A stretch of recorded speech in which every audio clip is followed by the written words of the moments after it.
से पहले आपका छोटा सा टेस्ट, सिर्फ 30 क्वेश्चन है और सही करने हैं आपको 10। कम से कम इतना छोटा टेस्ट ईमानदारी से लगा लेना। एग्ज़ाम एक एक दो दो घंटे के होते हैं, तो आपको टारगेट देता हूँ 10 क्वेश्चन सही करके दिखाइए सोने से पहले। यदि सही कर लिए तो आराम से सुकून से सोइएगा, तैयारी अच्छी चल रही है। और यदि 10 भी नहीं बने 30 में से तो सुधार की ज़रूरत है। लास्ट में कमेंट करके बताइएगा कितने क्वेश्चन से गए। बीच बीच में क्वेश्चन पूछूंगा, कोशिश करना उसका आंसर देने का। करते हैं वीडियो को स्टार्ट। दोस्तों यहाँ पर केवल 500 लाइक का टारगेट है, केवल और केवल 500 लाइक कर दीजिए आप, बहुत है। पृथ्वी पर दिन और रात होते हैं, बताइए कैसे? तो पृथ्वी पर दिन और रात दैनिक गति के कारण होते हैं। ऑप्शन नंबर ए यहाँ पर सही आंसर हो जाएगा। क्वेश्चन नंबर 2 में देखिए क्या पूछा गया है। सबसे बड़ा ग्रह कौन सा है? तो सबसे बड़ा ग्रह आपका बृहस्पति। ऑप्शन नंबर ए यहाँ पर सही आंसर हो जाएगा, सबसे बड़ा ग्रह। क्वेश्चन नंबर 3 देख लेते हैं। सबसे छोटा ग्रह कौन सा है? तो सबसे छोटा ग्रह आपका बुध। ऑप्शन नंबर सी यहाँ पर सबसे सही आंसर हो जाएगा। कमेंट करके बताइए सूर्य के सबसे निकट कौन सा ग्रह है? सूर्य के निकट कौन सा ग्रह है? कमेंट करिएगा। क्वेश्चन नंबर अगला देखिए। अगुलहास धारा किस महासागर में बनती है? तो यहाँ पर सही आंसर क्या हो जाएगा इस क्वेश्चन के लिए? तो अगुलहास आपकी जो धारा है हिंद महासागर में बनती है। ऑप्शन नंबर यहाँ पर बी बिल्कुल सही आंसर हो जाएगा इस क्वेश्चन के लिए। क्वेश्चन नंबर 5 देखिए। पृथ्वी का सबसे भीतरी वाला भाग क्रूड किसका बना होता है? तो पृथ्वी का सबसे भीतरी वाला भाग क्रूड आपका लोहा और निकल से बनता है। ऑप्शन नंबर डी यहाँ पर सही आंसर हो जाएगा। क्वेश्चन नंबर 6 देखिए। मैग्नीज के उत्पादन में भारत का दूसरा स्थान है, प्रथम किस देश का स्थान है? तो सबसे पहले जो है आपका रूसी संघ। ऑप्शन नंबर बी यहाँ पर बिल्कुल सही आंसर हो जाएगा इस क्वेश्चन के लिए। क्वेश्चन नंबर 7 देखिए।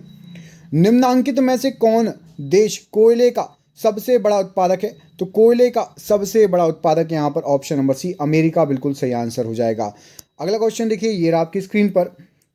इनमें किसको जापान का मैनचेस्टर कहा जाता है? तो जापान का मैनचेस्टर आपका ओसाका को कहा जाता है। ऑप्शन नंबर ए इस प्रश्न के लिए सही आंसर हो जाएगा। अगला क्वेश्चन देखिए।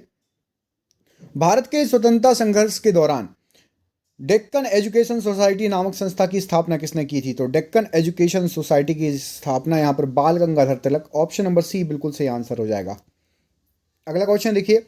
1857 की गदर के समय भारत का गवर्नर जनरल कौन था?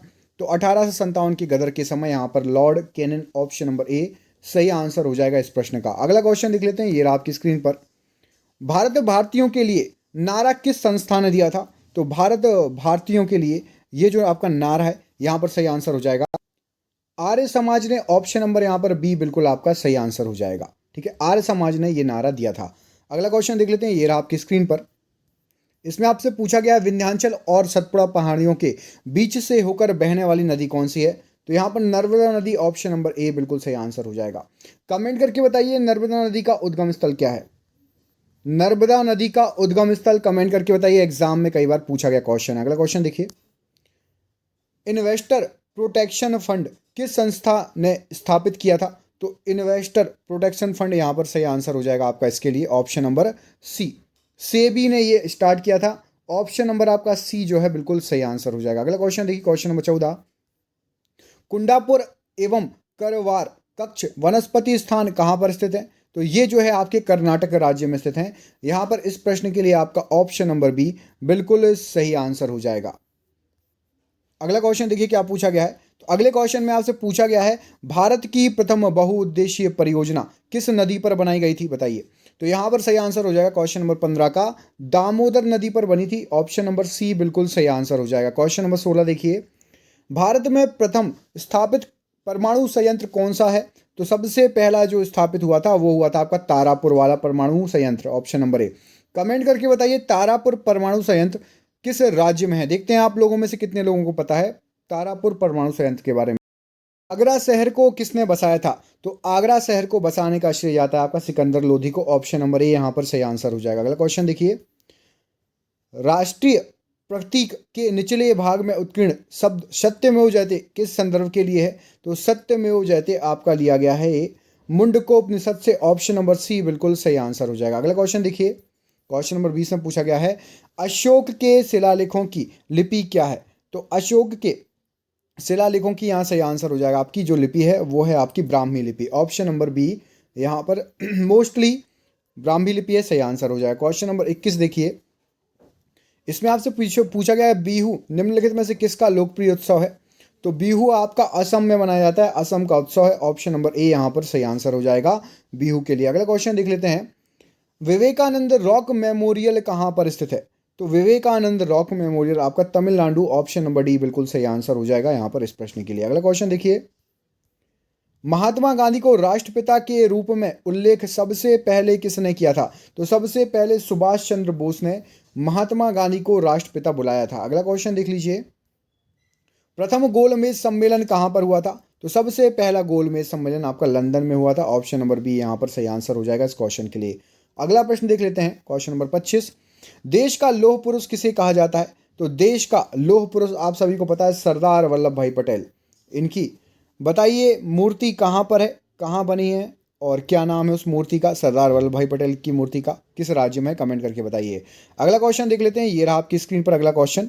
इसमें आपसे क्या पूछा गया है देख लेते हैं। इसमें आपसे पूछा गया है महात्मा गांधी जी को अधनंगा फकीर या अर्धनग्न फकीर इनमें से किसने कहा था, जो आपके सामने ऑप्शंस हैं। तो यहाँ पर सही आंसर हो जाएगा विंस्टन चर्चिल ने जो है इनको कहा था। ऑप्शन नंबर सी यहाँ पर सही आंसर हो जाएगा। अगला क्वेश्चन देख लेते हैं, ये रहा आपकी स्क्रीन पर। इसमें पूछा गया है महात्मा गांधी जी निम्नलिखित में से किससे अधिक प्रभावित थे, बताइए।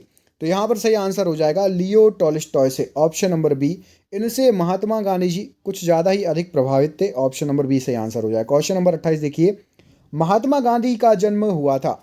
तो महात्मा गांधी जी का जन्म कब हुआ था।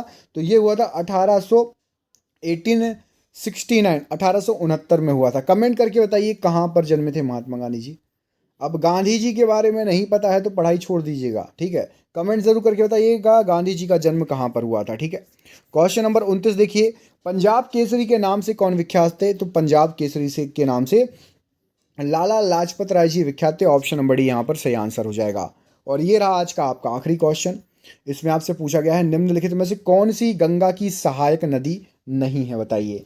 तो आपको बता दूं सोन नदी भी गंगा की सहायक नदी है, गंडक भी है और कोसी भी है। सुवर्ण नदी, सुवर्ण रेखा नदी, ऑप्शन नंबर ए, ये गंगा की सहायक नदी नहीं है, ठीक है।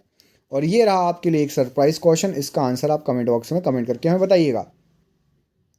किस राज्य की सीमा चीन से जुड़ी हुई है, बताइए। मणिपुर, नागालैंड, असम या फिर अरुणाचल प्रदेश, इनमें से किस राज्य की सीमा चीन से, चाइना से जुड़ी हुई है, कमेंट करके बताइए। देखते हैं आप लोगों में से कितने लोगों को ये क्वेश्चन का आंसर पता है। मिलते हैं आपसे अगले वीडियो में, तब तक के लिए आप अपना ख्याल रखिए। आप सभी का बहुत बहुत धन्यवाद दोस्तों। आपका दिन बहुत बहुत शुभ हो। बहुत बहुत धन्यवाद।